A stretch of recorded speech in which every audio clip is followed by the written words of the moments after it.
I meet so many parents that are wondering why their kids are wayward from the faith. And I look at them and I think, look, I don't know. There's a lot of reasons. Yeah. A lot of reasons. Yeah. But could one of them be this obsession with politics? Yeah. Just the words that come out of your mouth. You sound so angry. You sound, again, like a culture warrior. Like, these are the things you care about. And you don't realize that you've driven away a whole generation as a result of this, right?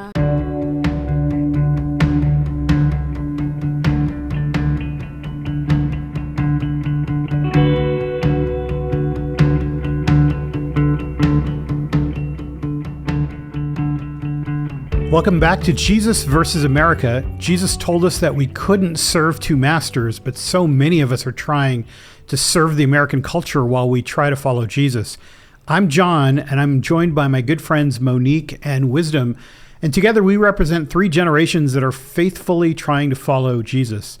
This podcast is for young adults, and today we're exploring the question of why it is that so many young adults leave the church. And it's going to be based on a lot of books that I've read over the years. And surprisingly, every time surveys are done, they disagree as to the reasons because it really is a confounding question. But we're going to dive into some of the common reasons we've seen at the ground level and also from some of the research. In general, people are leaving churches. Over the last 25 years, about 40 million people have stopped attending church.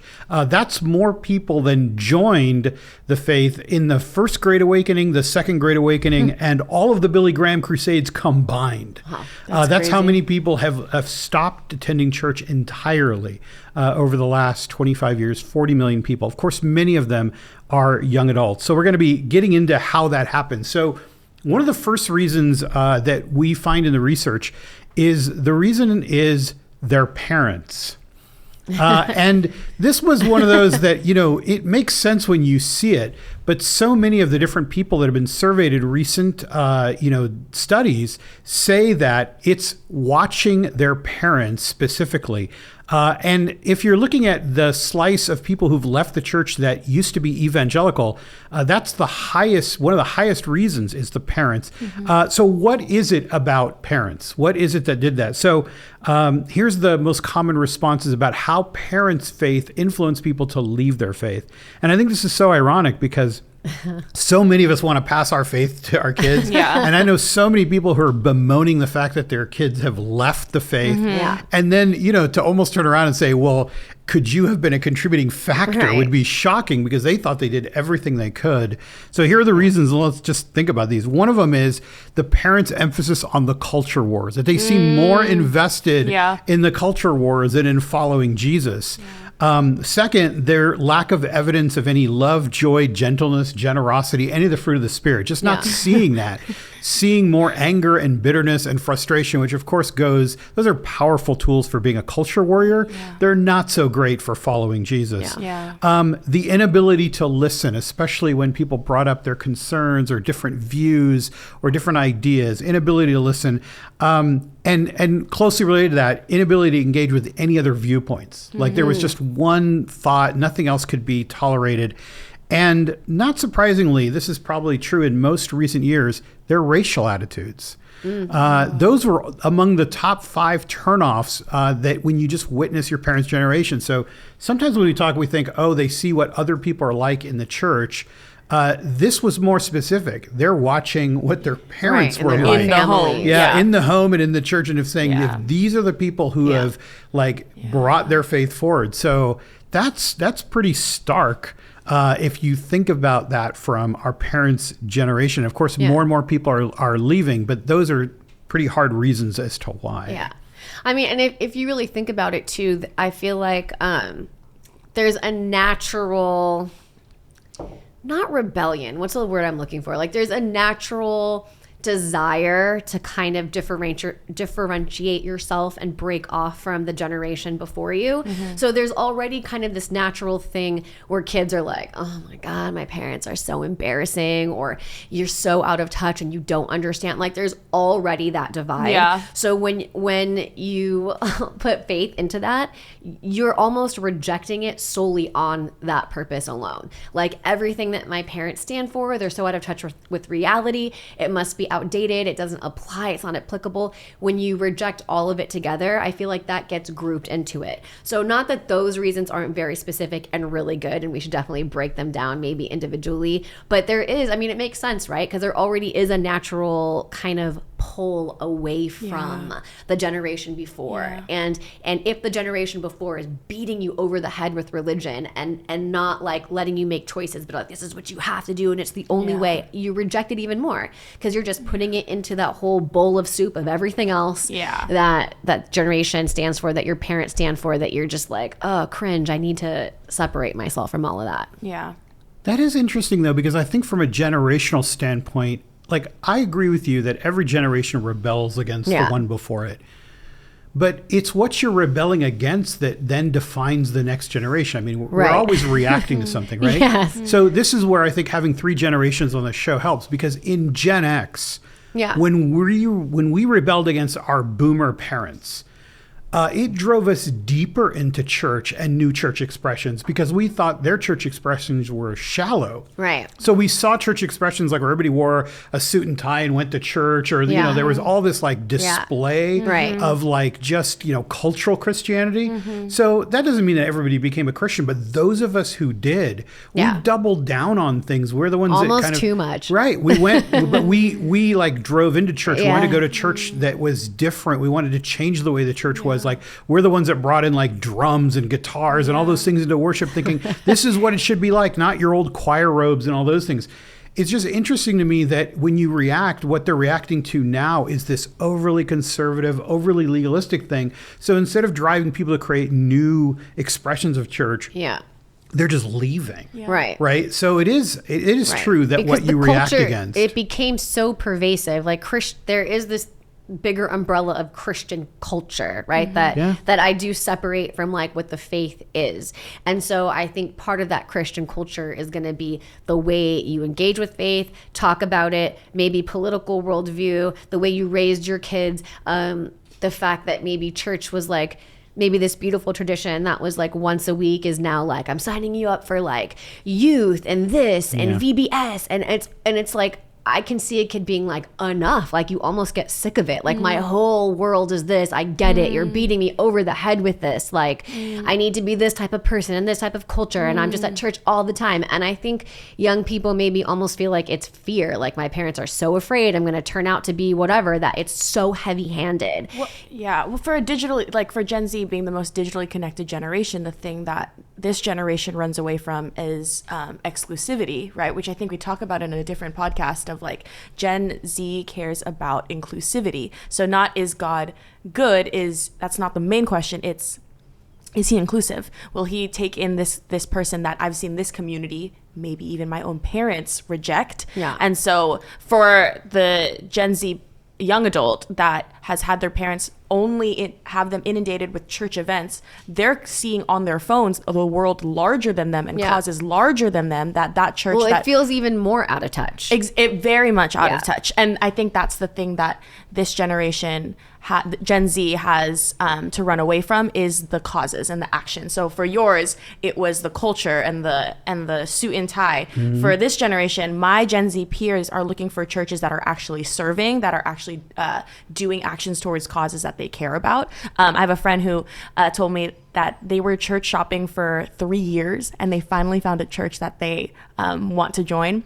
And it's because, and this is an interesting thing, it wasn't because of the worship, it wasn't because of the aesthetic, it wasn't because of X, Y, and Z. It was because this church took a Sunday to serve once a month. As a church, instead of meeting in the pews, they go out and they serve the community. And they were like, that's the kind of church I want to be a part of. And they've been attracting all our other friends into that kind of church. Yeah, I think it is interesting that we'll always react against something. But there were eras where we reacted by creating the Jesus movement, which was trying to seek all the people that were excluded by the church. There were eras like mine that we were bemoaning these big, cathedral-like churches, and we wanted to be back in auditoriums and normal. But now people are reacting to a particular thing that is causing them to be turned off to the faith entirely.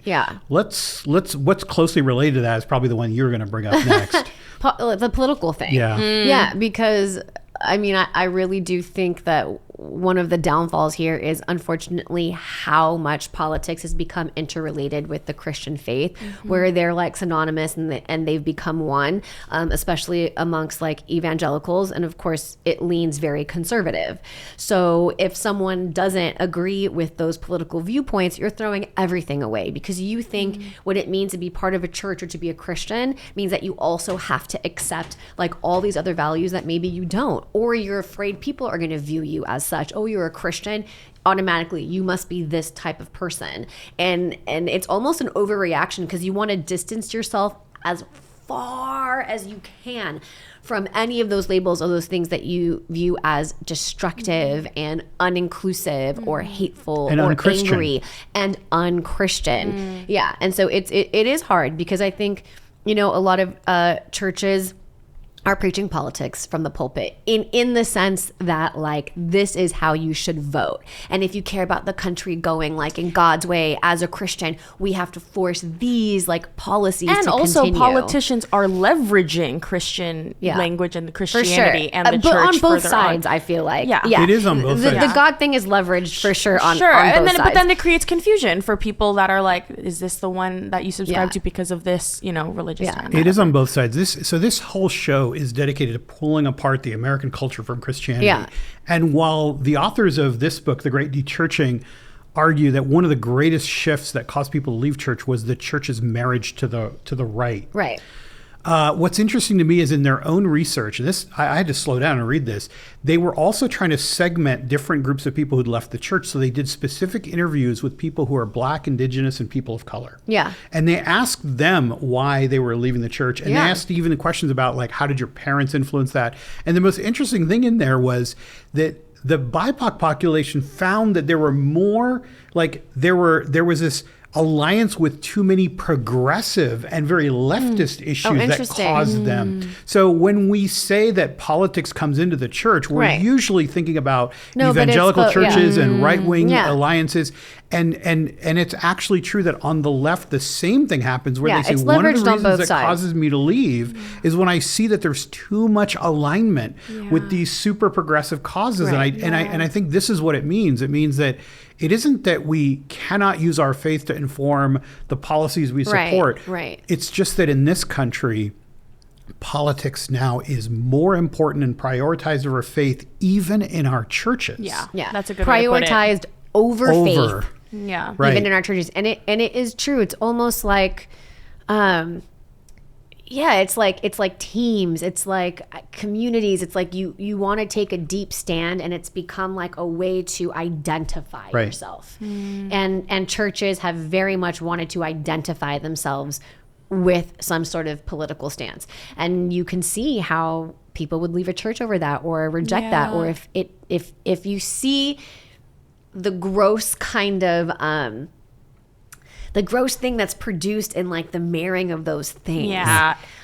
It's easy to kind of Yeah. reject that and want to walk away from that. It's like if this podcast exists to separate, you know, Christ from the culture of America. Yeah. The politicians of the United States take the hot glue gun and like puts them Put it all back right, together. and they go, there you go. Yeah, there's Take so it. much interesting research done on the secular right. We always hear about the religious right, but there's this growing research that's being done on the secular right, Yeah. which is people who maybe on a survey would say I'm evangelical, but they have never been to church or haven't been to church in a long time, really don't hold any orthodox views of Christianity, but they just believe that's the religion most closely aligned with their views. Yeah.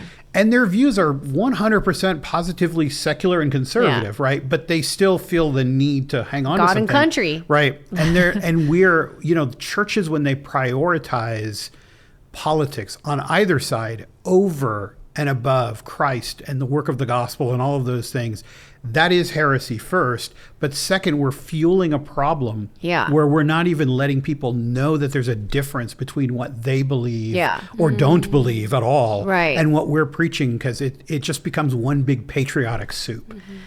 Yeah. Yeah. It really does. And I think for me, that's one of the biggest travesties right now in modern church is this whole political thing, especially now. You can see it now, especially now. Our country has been what I feel like more divided than ever, and maybe not. Maybe every generation has felt this way at some point, but I really think we're uniquely divided in a way that is literally separating friendships and family members from one another. And then you just stick that into religion and you make them one, and you're going to reject the whole thing. Yeah. You are just absolutely going to reject the whole thing. We are the most divided ever in my lifetime. It has been increasing. Yeah. The strange part is it's a political divide, but it comes into our churches, which are supposed to be, I mean, what did Jesus pray? I pray that they would all be one. Yeah. They would all be one, right? The whole idea is break the dividing wall in Ephesians, right? There's no longer Jew or Greek, right? The break down the divisions. And Jesus prays the Father that the world would know that I'm the one that you sent, because they are all one. And yet we're allowing these political tribal divisions to win out. Right. And you know, if that's bad enough, that would be bad. But then all of the younger generations look at that and say, I want nothing to do with it. It's so messy. Right. It's just a big, it's a big mess. And there's something about saying, like, what makes you a good person is like faith and like voting in this way and publicly standing for these things and against these other things. And that's what makes you like a good person that we accept in our group. And the political stance is mixed into that, instead of just like what makes you maybe a good person, a better person, transformation of the spirit is like loving your enemies, treating others as right. All these things the Bible says, but we've added all these being rejected. And they're being rejected. They're being totally and we're adding rejected, these other cultural things. I meet so many parents that are wondering why their kids are wayward from the faith. And I look at them and I think, look, I don't know. There's a lot of reasons. Yeah. A lot of reasons. Yeah. But could one of them be this obsession with politics? Just the words that come out of your mouth. You sound so angry. You sound again like a culture warrior. Like these are the things you care about, and you don't realize that you've driven away a whole generation as a result of this, right? And the talk of it isn't just like policy, right? For like what will better the country. It's a conversation of morals. Like for some reason, like if this certain group gets rights, or if you don't, stand for a certain thing, like it's not a question of like policy or how a country should be run. It's a question of morals now. And I think that's kind of the way it bled in. So you see your parents or the generation above you being like, to have good morals, like it's not just Bible, it's all of these political things. We're like, or maybe it's just policy. Maybe we just look at it and be like, is this a good direction for the country, like policy wise, and not make it like you're morally good or morally defunct if you are for a particular policy. Yeah. In some way, you can say every episode of this show is a reason that young adults are leaving the church, right? And so that we've talked about that enough. You want to give us another reason? This one might be a little bit different. What's another reason? A logistical reason. Yeah. A more economically tied reason. A reason that young adults are leaving the church and is because, quite simply, they're moving. They're moving away and they fall out of habit. And so you can read it in The Great Dechurching also. And it's you would not think like, oh, they're just moving. Well, why can't they find another church? It's not easy. Like church shopping, you're already unlikely to find a church in church shopping because you're looking at local churches with these, criteria that you don't know how they're going to meet, whatever.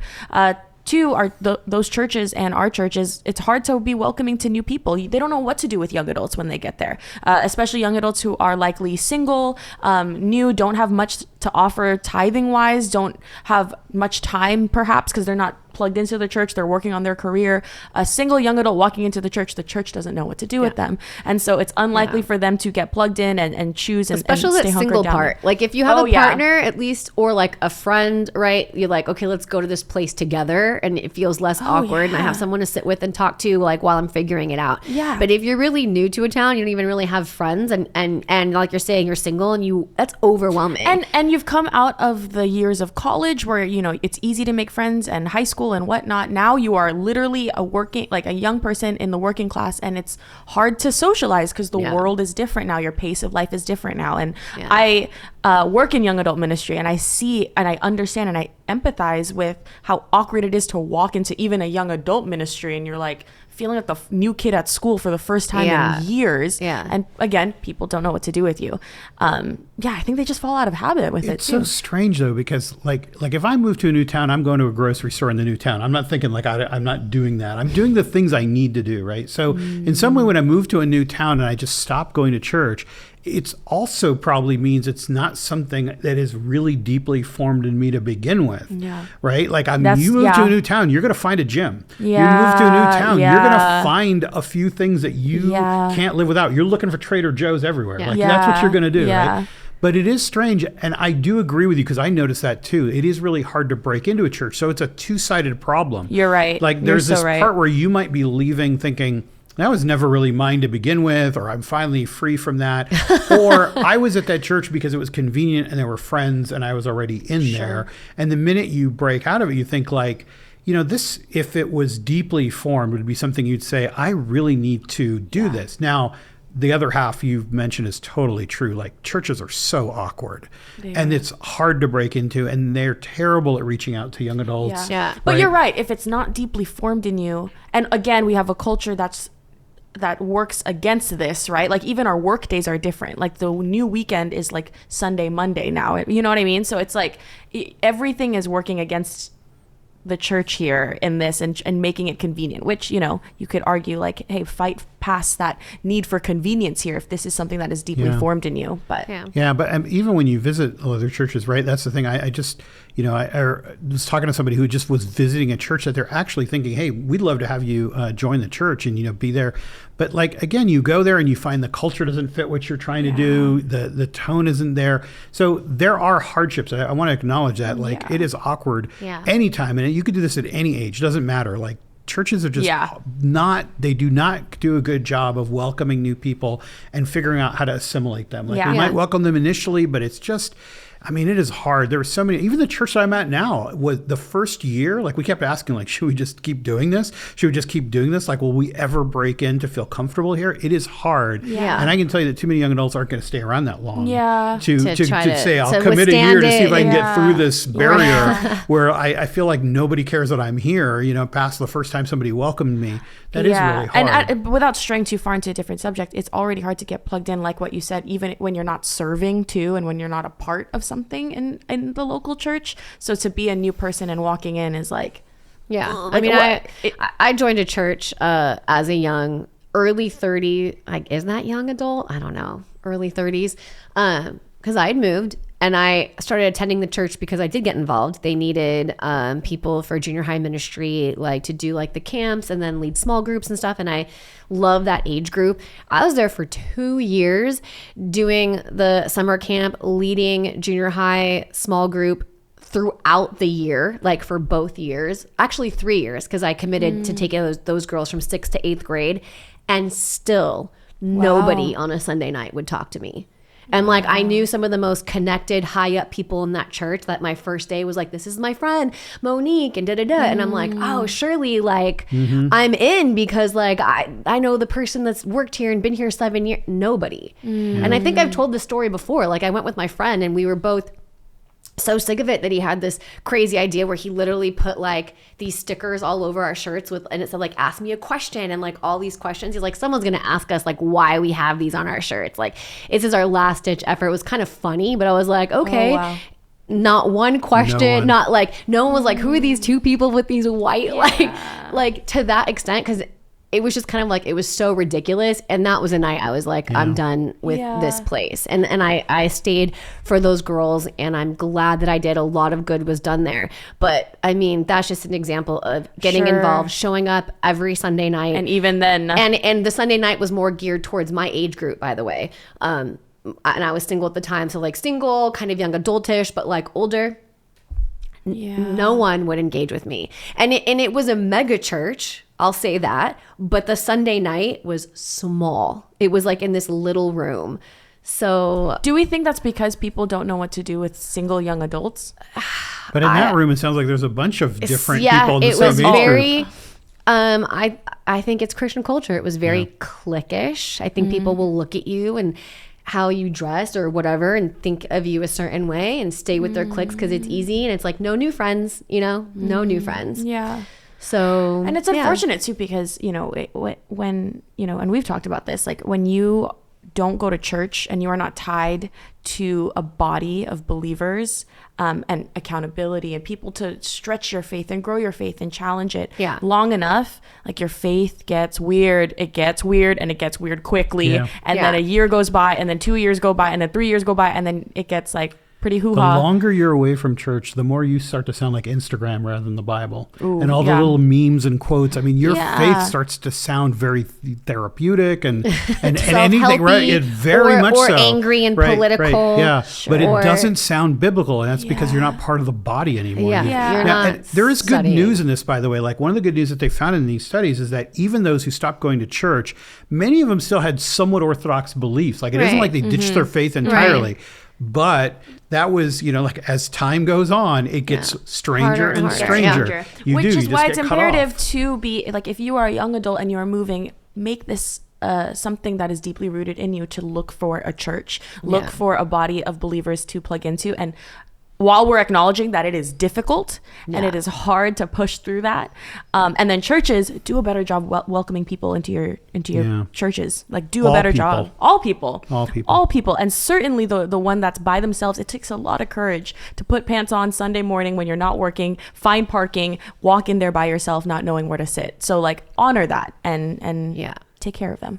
Okay. Monique, what about the people who came from youth ministry to begin with, or some of those people? Like, we don't see much of a translation into staying in the church. What's going on there? That came from youth ministry in terms of what? Like, I went to youth group and then now I don't want anything to do with it anymore. Yeah. And they're like, there's that transition that happens where we probably brought me this, the person who like is unsure if I ever have children, if I want to send them to youth group. I mean, it's the way we bring them in, it's the things that we say, and then like they come out and they don't look very Christian at the end of it. It's weird. Yeah, I mean, so it's been my experience, which is, by the way, why I specifically went into junior high ministry, was to do it differently, by the way. This was like, I felt like my calling at the time. I felt really strongly about it because I felt like youth group was so gimmicky and so like a club and so cliquish and so like, we're going to play these games and like, and push these kind of values, but like there's no depth really being talked about. I don't think churches trust young people to like give them hard scripture and hard topics. And it was my experience with my junior high girls that they ate it up and loved it. And for the first time, we're like, what? Like, came awake. Like, yeah, let's talk about that. What if this happens in my life? What if that? Does the Bible really, like, I have these questions. I'm struggling with this thing. My dad is sick, my whatever. And you're hitting these hard hitting topics and they loved it. And we need more of that. But I do think that like ground zero for Christian culture is youth group and high school group. That is ground zero.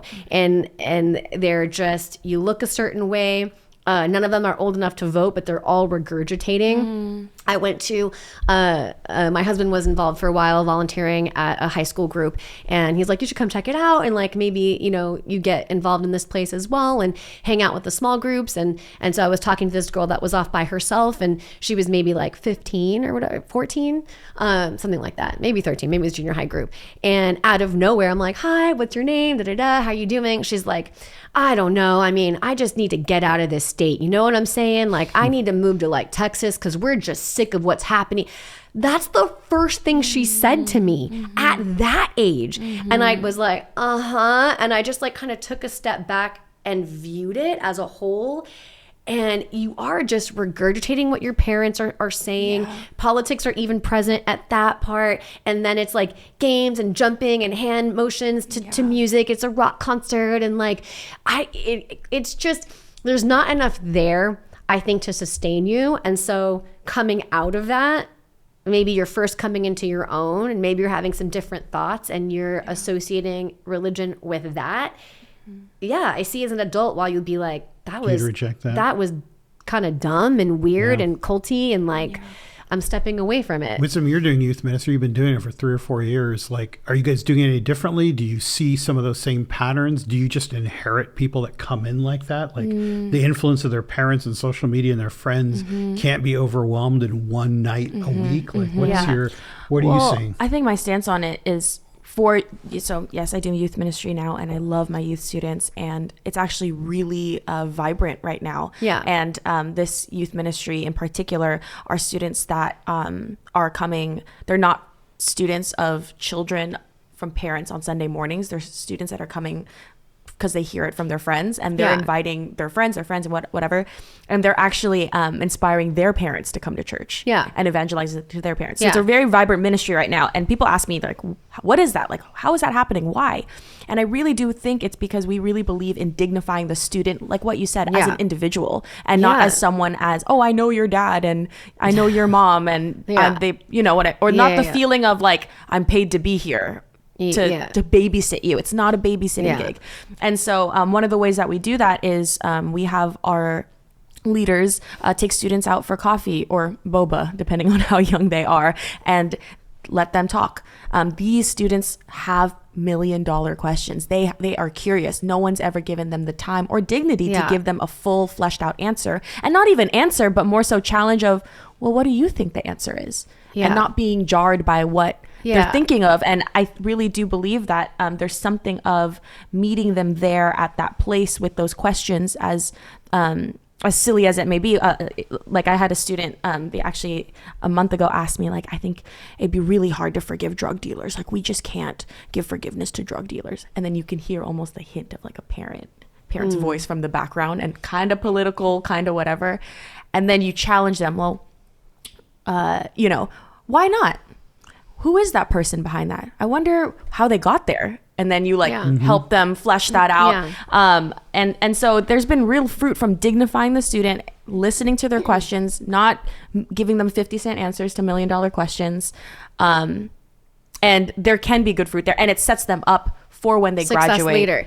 Like for me, I think if I could like kind of sum it up, it's like, it can't be about brainwashing, and it has to be about like caring about the individual and helping them form the individual, like as an adult, and give them the tools for life. Because I do feel like most, at least coming up in my generation as a millennial, it felt like brainwashing. It's like, this is the thing that your parents send you to. We're going to beat into you what you need to do. And it's purity culture. And it's the way that you vote. And it's the way that you dress. And it's the way that you act. To God forbid, like, you go out into the world and become like a certain type of person. So it felt very like brainwashing, culty, just another thing to attend to, like, make sure you're believing and acting and looking the right way. The checklist. As opposed to like, let's talk about tools that will help you in life and your faith, and talk about God and what that will treat you as a human being. Not like everything I do is just to reinforce these things I want, you know, you to take on.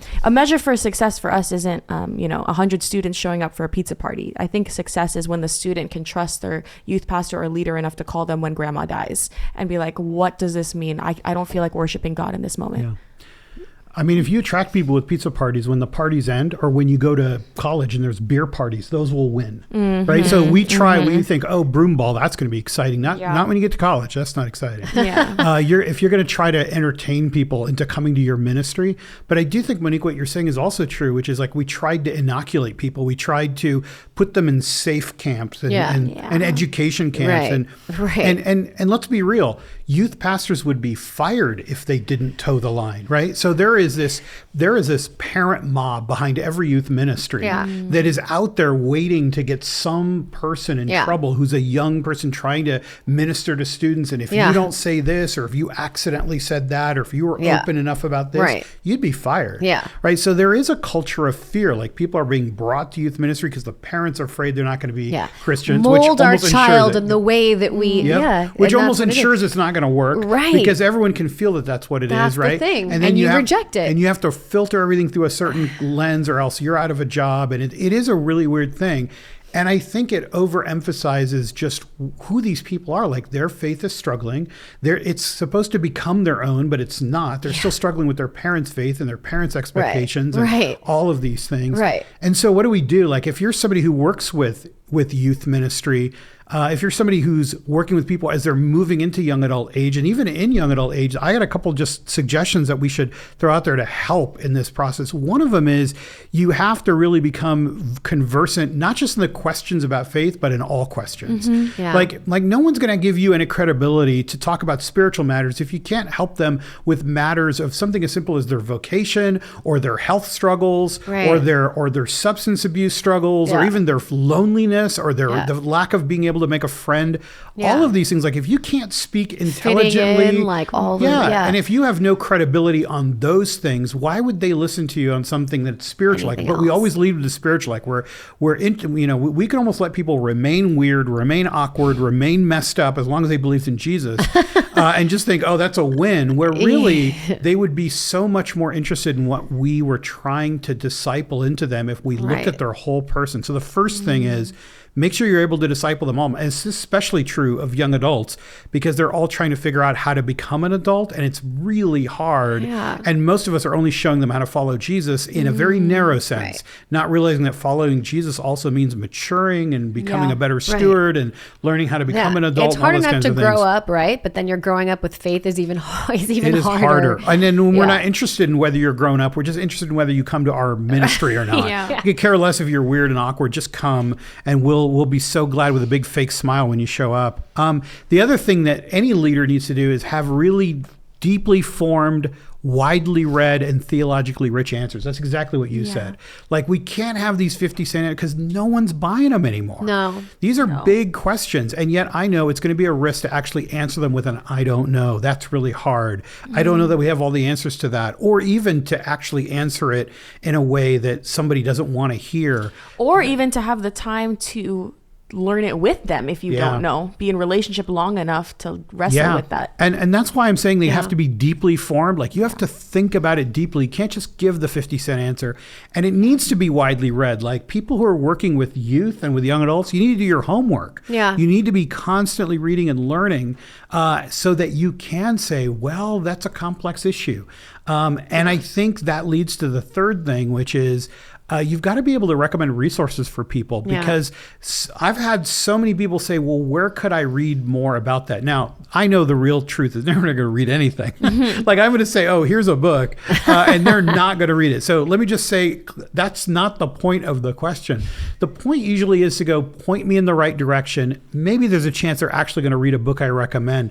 But Or maybe they just feel better knowing that there's that somebody's read it, right? So that I become like the nighttime bedtime story reader of books, where I go, well, I've read it. Let me just summarize it for you. Yeah. But the most important thing is when you're deeply informed and widely read, and these are theologically rich answers, and somebody says, well, tell me a resource about that. You can go, well, let me show you some of my favorites. And it just builds credibility because it says, like, I've struggled with this too. I've thought about this from different angles. And if you'd like to do it, you can. It models for them how to do it. Even if they're not going to, they at least think, okay, so I see how you would do that, even if no one, as opposed to just giving those simple answers that we gave that really damaged a generation. And then when they found their faith didn't match what was happening in the real world, they ditched their faith. Yeah. Right. Nobody ever comes back and says, hey, that answer you gave me didn't quite work out. They just leave the faith over it most of the time. Okay, so those are pretty good questions. Talk to me about leadership in the church. Like, where are we feeling young adults there? I think a huge reason that young adults are leaving the church is our churches aren't making space for young adults in leadership. I think our churches hold on to what we know, and I mean more so in the way that we do things and the way that we give power and who's in charge and whose voices we're hearing in terms of how to run things and trusting people. We don't give trust to young adults. We don't trust their creativity. We don't trust their worldview. We don't trust their age, even though the scripture says, do not let anyone despise you for your youth. We don't trust them because they're not, they haven't been doing it as long as we have. And so we don't make space for them to have their voices impact our churches and inform our leadership. And I think young adults, especially if we're talking about the current batch of young adults we have, Gen Z, they have a lot to give, and it's different than what the generation prior has to give, but it's beneficial to the church, especially in their desire for social justice, inclusivity, matters for people who are marginalized. That is part of Christ's heart, of the Lord's heart. Yeah. And we can hit the jackpot if we entrust them with more leadership in our churches. And I think partly to go back to what I said of young adults moving and not finding churches, is they're not finding spaces for them to participate in the churches. So yeah, I don't know a single church. I've listened to what a lot of churches say on this subject, because it always piques my interest. Whenever they're going to talk about young adults or youth or anything, I'm always like, you got me, because that's my group, right? I've never heard of a church that every church says we want to reach the next generation. Every church says that. Like if you ask them, like, what are your goals? What are them? But none of it means changing, right? Yeah. And that's the next question: is what would you do, or what would you give up to reach the next generation? So afraid of change. Would you give up having would the pastor give this up, for example? Would they make room to see somebody in that generation actually leading from the front instead of just like being there? I think what most people mean is we just want to see more young people here. Yes. Right? That's what they really mean by we want to reach the next generation. We want to fill our pews like the cover of a college catalog with an increasingly young and diverse group of people. Right. And sometimes not even diverse, just young. We just want young. We don't care about that other part. But they're not willing to give anything up to do it. And don't misunderstand us. We don't mean the foundational parts of theology that is like open, subject to change to attract younger people. We don't mean that, but in leadership and in who we entrust to help to run things. So something that I really admired of my head pastor is when I was fresh out of college and I was an intern at my church, the first staff meeting I went to, he pointed me out and he was like, hey, what do you think of our Sunday services? Do you feel welcomed in those? And then he asked, what do you think we should change to make people like you feel welcomed here? And I remember I was like, the staff meeting, and I'm the intern, it's my first day, and he asked me that. And I remember I gave an answer and he really brought it up to a discussion in the staff meeting. And since then, he's entrusted me more, and I'm now on staff now. And I really do think that I think of that first staff meeting with him, that he really just gave me the floor and said, I want to hear you out. And even if he only did a fraction of what I said should change, or even did nothing, the fact that he heard me out and that informed his decisions made me feel so loved and appreciated. And it helped me invite other people in my circles into this church. Like, come over here. Like, this church wants to hear what we have to say. We have to sometimes give up our traditions. That's what I was going to say. Sometimes our certainty. We sometimes have to give up the way that we want to see things done. But to hold on to everything exactly the way it is, and then say we want to reach the next generation, that's kind of a lie. What you're really trying to do is hold on to the existing people and existing traditions, and keep that's it the nothing same wrong way, with that. That's the right way and the good way, and everyone should don't fool yourself. Like, the young people will suss that out in a moment when they say you're not really making space for us at the table. What you are doing is perpetuating whatever generation you're currently reaching, or whatever demographic you want your church to be. You just want to see younger people because it makes everybody feel better. And that the church isn't going to fall off some demographic cliff at some point, which is actually exactly what's going to happen if you don't change anything. But I think it's easy to say, like, oh, we're not talking about the theological foundations, that those are subject to change to attract people, because I feel like most people would agree with that. But there are churches who are like, we're not changing our theological foundation, and they're not open to change in any other way. Yes. Because changing your views or the way you welcome people or view people or the way that you do things is not welcome, because they think that that's going to lead to a changing of a theological foundation. Yes. Nothing around it can be shaken up. So it's not even just like Jesus was the Son of God, Jesus rose from the dead, like all these things that are like the foundation, right? It's not just that. It's everything else because of the culture around it. And once we start to go and change these things in that direction around, one day we're going to end up, they're going to subvert even like the foundation of our faith. But engage in conversation if that actually is your fear. If you are a church person and you are afraid of the culture seeping in, and then we're going to hold loosely these things, why don't you engage in conversation with people and wrestle with that, and find out that it's not, so that you can move forward with less fear. Yeah, fear drives so much.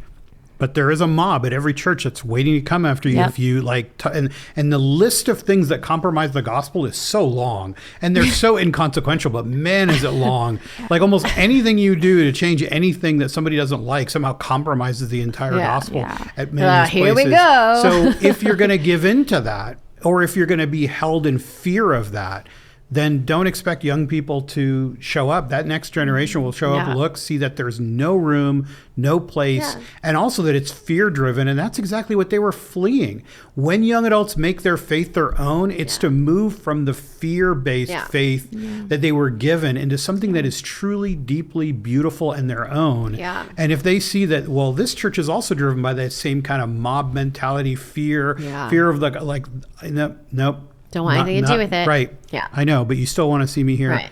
Probably the last place I'm going to add is we just don't listen to young adults. And it goes right into the we make no room for them. We don't listen to them, but we've meant something specific in all the years we've done young adult ministry, that it must be a time when young adults have the time to speak and speak back.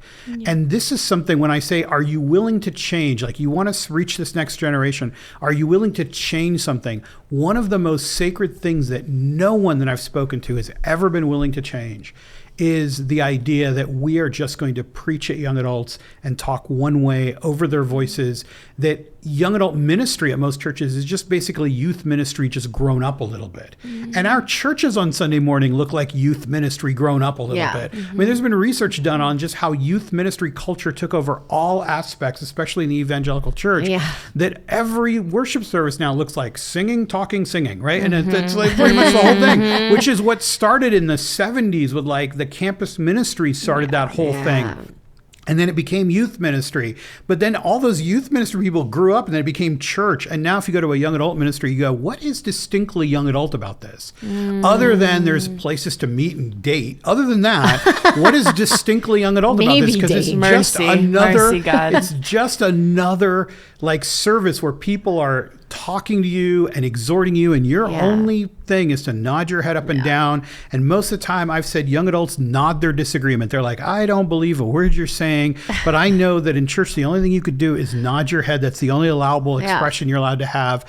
And most of the time you disagree. And I've been an advocate for years, all the way back, like in these books, like in 2007, 2013, people have been saying that young adults want dialogical teaching. They want to be able to interrupt and ask questions and disagree and debate and bring up their own topics, not the ones you want to bring up. So key. And we've done that for so many years in our ministries, and yet we're like on a lonely island, I'll be honest. We're like a lonely island, because when we talk to people who say, we want to reach the next generation, I go, would you be willing to change some of the ways that you actually engage young adults?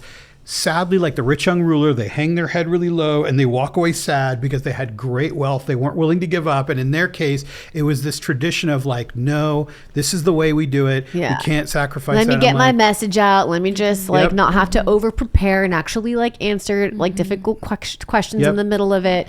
It's just easier to keep tradition. It's doubt is going to spread like a contagion if I allow people to express it. I'm going to look stupid if I can't answer a question. Who knows what might come out of somebody's mouth? And I'm like, you know what's going to come out? Their actual struggle. You know what's going to come out? Their actual issue with faith. And you'll know what it is. Probably other people can also, they hear it and they're like, oh, I relate to that. Like, you know? Over the years, I have been so, like, at first I was surprised. I still am surprised at how many deep struggles of faith people actually have. Even people who've spent years in the church, and people went to Christian colleges.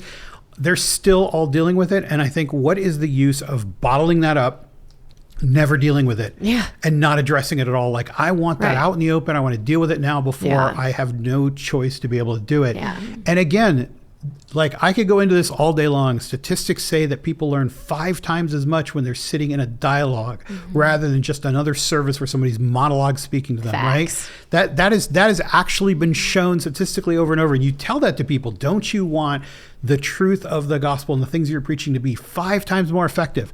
Yeah, but that would require changing something that I know how to do, and I only know how to do it one way, right? Statistics show that all young adults are, like all, not all, a majority of young adults keep reporting that we want our voices heard, right? And we just keep talking over them. So I think that's one of the reasons that at some point they realize, I don't have a place at the table. Like, I came from a ministry that didn't form me very well to begin with. I'm looking at my parents' generation. And if I happen to move to another city, like, forget it, I'm free finally. And no one is really willing to hear me out and my issues and address those. I'm on their agenda, not mine. And how much more effective is it if that was the model in a group setting, than each one of you take one person out to coffee and like that one relationship where they finally that 1 hour of the day can ask questions? Like, not that that's not important. Like, we mentor people that need it, but that's not crazy effective, right?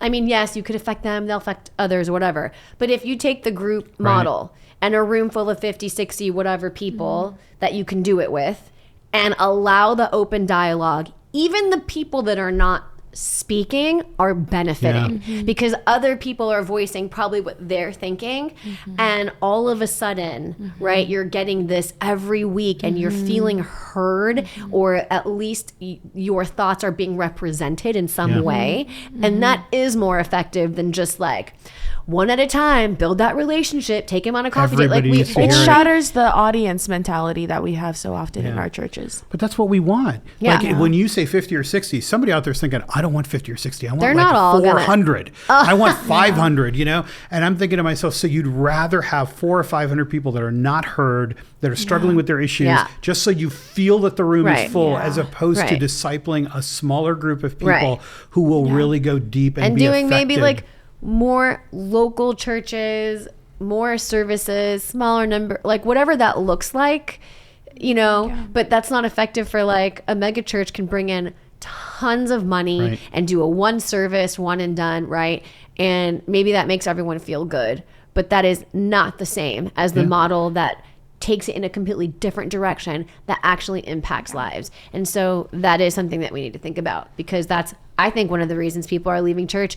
I hated being talked to, especially if you don't agree with what's being said and you're like, that is not what that passage is saying, and I can't even like you just end up believing discuss at some point. I just am like, okay, I'm gonna go, right? And like the best thing that ever happened to me was when I engaged in that ministry that you were part of, where I was able to be like, I don't think so, raise my hand, or but why? And so many beautiful things happened, I think, in that community, and I don't understand why we can't do that. Like that, I think, would draw so much more people. People would want to be there, because not all of a sudden it's interactive and I'm valued and I'm participating and I'm giving and I'm gaining, and you know, I'm growing roots and I'm thinking deeply, and that is what church should look like. Young adults, if any of these resonate with you, then there are churches that are trying to address them and are actually doing a good job. It means that we have extra work, though, because we've got to keep looking and finding the places that are actually taking this issue seriously. If you're trying to lead young adults or minister to them, listen to some of these things. Ask yourself, do I want to reach the next generation so much so that I'd actually sacrifice the things that appealed to my generation or appeal to a bunch of other generations? Like, how much do I really want to reach this generation? Or am I really just somebody who wants to see young people so I'll feel better about their presence in my midst? And not just big numbers. There is a big difference. But actually impacting. In years and years and years of doing this, you impact people deeply in the ways that we're describing, rather than just widely by just looking out and seeing a bunch of nodding heads. And ultimately, that is the thing that makes faith resilient, and that causes people to continue to follow Jesus, even in the turmoils of life, even through their 20s and 30s and beyond. And that's what we're here to try to talk about. Maybe you've got a reason that you've walked away from the church, and we'd love you to leave a comment and let us know what your reason is, and maybe we'll address it in a future episode. This is Jesus versus America. Follow us on all social media platforms at Jesus versus America, and find more resources on our official website, jesusversusamerica.com.